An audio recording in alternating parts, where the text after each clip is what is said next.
Hey folks, welcome to the 20th Isometria devlog. In this week's episode, I'll be talking about preparation work involved with getting multiplayer going on this, specifically additions to the UI and world creation and world generation. And I'll also talk a little bit about the code that's currently in place for multiplayer. The first thing that I've added is a multiplayer button to the main menu. The multiplayer button takes you to another menu, which has two options, either to connect or to host.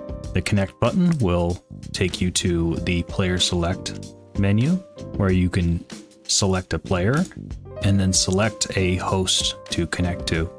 New hosts can be added anytime using the add host button, where you will enter a host name and a port to use and connect to.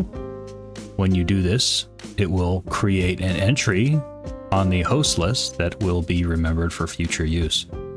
The host button allows you to select a player and then select a world to host a game on.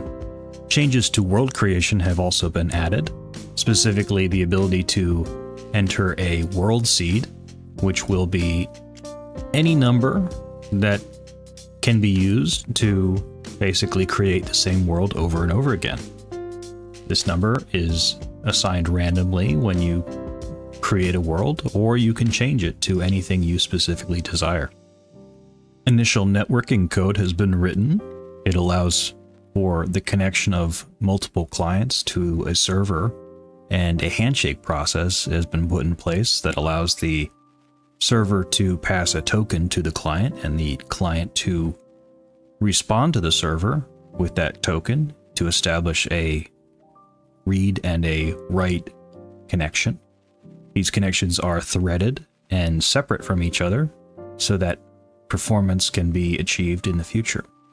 As well, the packets that are sent between the client and server are JSON formatted, so pretty much any data can be transferred.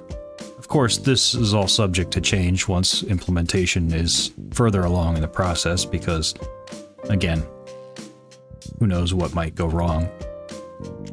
But it works for now, and we're going to start implementing it slowly but surely into the game, moving one piece at a time over. That's it for this week, folks. I know it wasn't much to show you, but it's all back-end changes I'm making this week, so it's probably not a whole lot of exciting stuff to talk about in the near future, but hopefully the networking goes smoothly, and I expect it to get going over the next couple of weeks. It might take a couple months, but you'll be there every step of the way. Thanks. Have a good one.